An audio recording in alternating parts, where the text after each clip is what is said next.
We're here. Sorry about all the technical difficulties. We're using some new technology to see if we can keep it online for later views. So I do apologize for that delay, but welcome to Tina, Peggy, and Marie. Thank you for joining. We'll go ahead with, hopefully some others will join as we go, but if they don't, hopefully they'll be able to view it after. We will go ahead and get started. So just a quick overview of what we're going to be covering. We're just going to spend a few minutes talking about a classroom engagement strategy. These classroom engagement strategies are great to use throughout the teaching instruction. Most of the research shows that students can only handle sitting in one spot doing one thing for around 10 minutes at a time. Beyond that, most of the time is lost.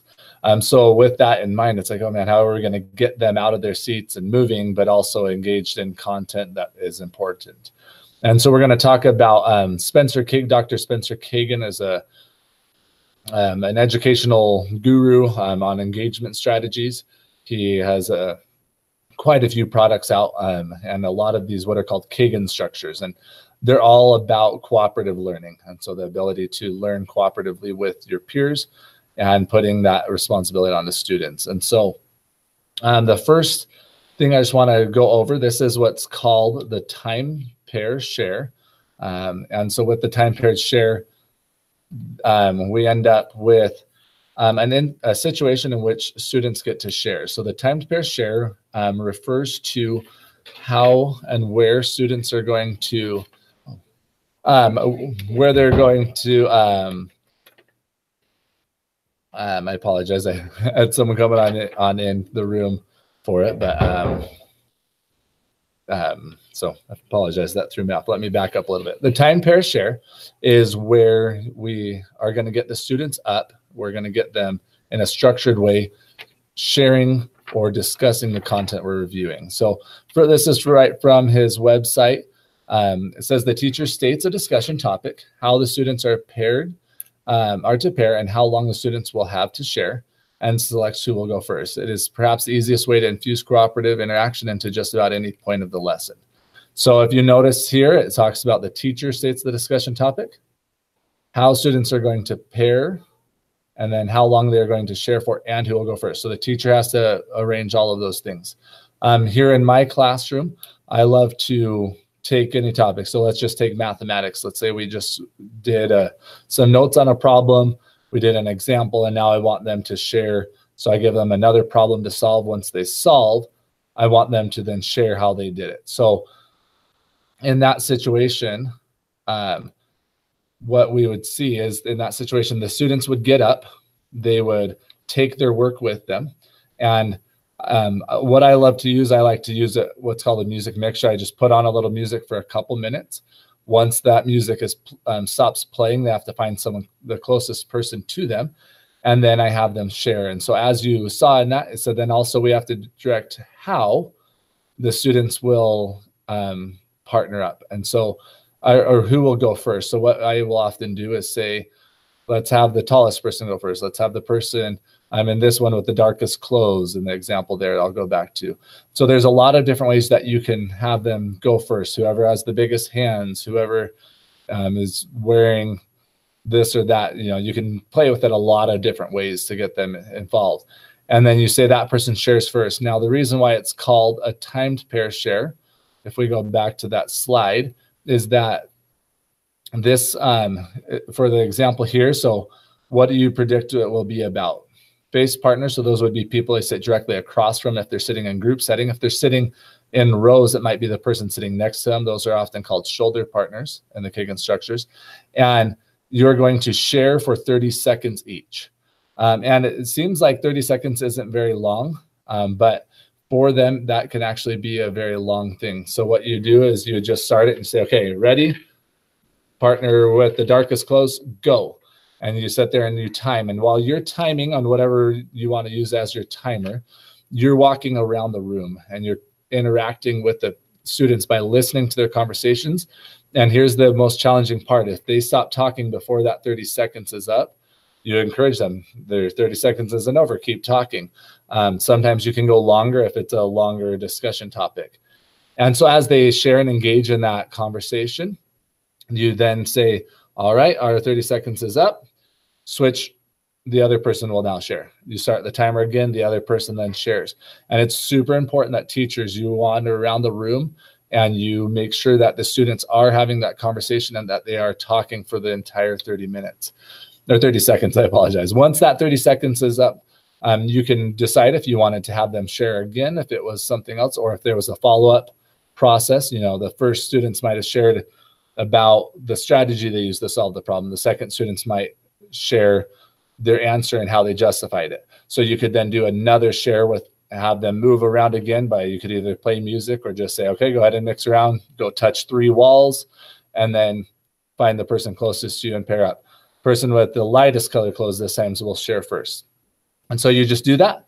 And it's a really awesome opportunity for them to interact with their peers, to share, and to also hold them accountable for the work they're doing. Because if they don't have anything, it's really hard to talk for 30 seconds if they haven't done that work. So that's the kind of the quick overview about the timed pair share. So I just want to cover it. It goes from the teacher, welcome, and Dundee, the teacher first. So as we saw on that slide, will state the discussion topic. So again, this could be, all right, from your social studies assignment, I want you to discuss how the plague affected Europe, you know, in the Middle Ages. How are we going to do it? The tallest person is going to share first. You will share for continuously for 30 seconds, after which the second person will share. And then you work on how you want to pair them up. Again, it could be the person they're just sitting next to so they don't move, or you can get them up and move them around and do that process. So that is what the timed pair share is. Now I posted a question over here in the comment box already. If you don't have that comment box, it's the little blue chat box. If you want to go ahead and add, what if you had an odd number of students? What would we do to solve that problem?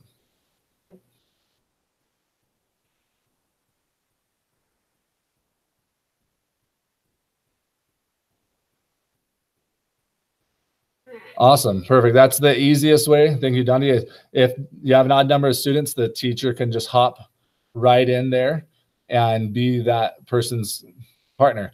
You should have a pretty good understanding and be able to talk for 30 seconds on it. Normally we'll go on and talk for a long time.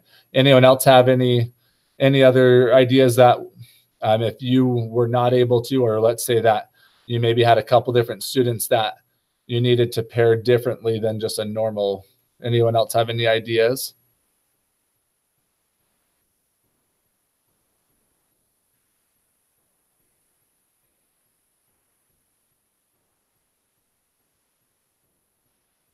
Okay. We'll go ahead and move on. I just wanted to get a couple other ideas and things you could do. You could do a pair of 3, so you just have to be cautious of them. They'll take another 30 seconds to share. Depending on situations in the classroom, that might be effective. So any of those ways you can do that. And then the next question is, how can you use this in your classroom? So think about your setting and go ahead and if you want to unmute your mic and talk, you're more than welcome to. Otherwise, you can enter the chat there. What would be an effective way to use this in your specific setting? And go ahead and share that. I'll give you about 30 seconds to kind of think about that and respond.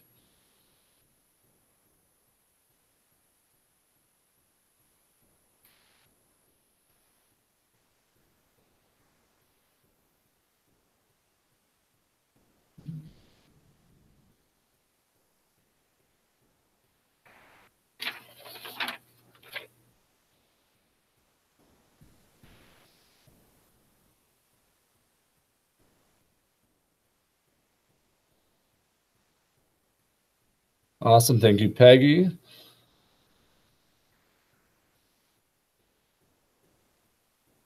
Great. So sharing responses on practicing for tests. Thank you, Dundee. Great. And we'll go ahead and continue with it. If you have any additional input, go ahead and add it in there. But that's exactly right. So any of those situations, you can use it in absolutely every lesson that you present to the students to check for understanding. You can keep it fun again by playing music to help mix them up. You can add in different things, you know, so if you shared with this type of partner, this type of partner, the biggest thing is that you expect out of them to share and that you go around and make sure they are sharing. Otherwise, it will fizzle out very quickly and they'll just sit there and act like they're talking. Now, the last thing, just as a recap on this structure, the biggest reason why Dr. Spencer Kagan is so about the collaborative learning is, one, it increases social skills.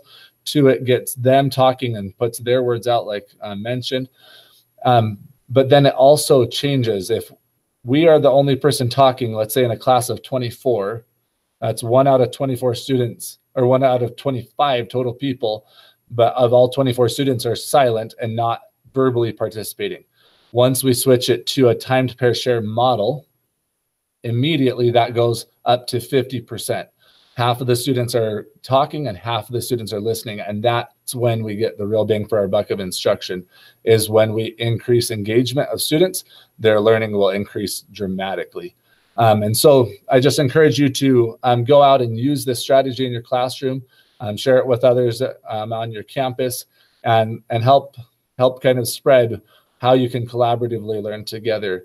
I'll take any last questions on that, and then I'll explain what else we will be doing with that. So go ahead and take just a moment and do that, and then I will be posting, if you have any questions, and then I will be posting here in the comments a couple things for us to, or a survey for you to take. So go ahead and do that. Let me pull up this real quick.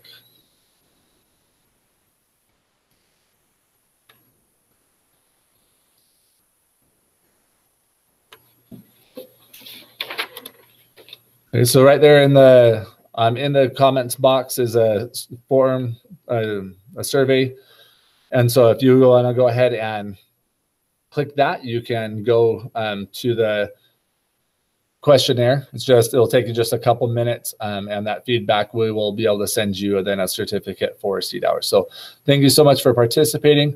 If you have any other questions or anything after, please let me know. I'd be happy to help answer any other questions. Thank you.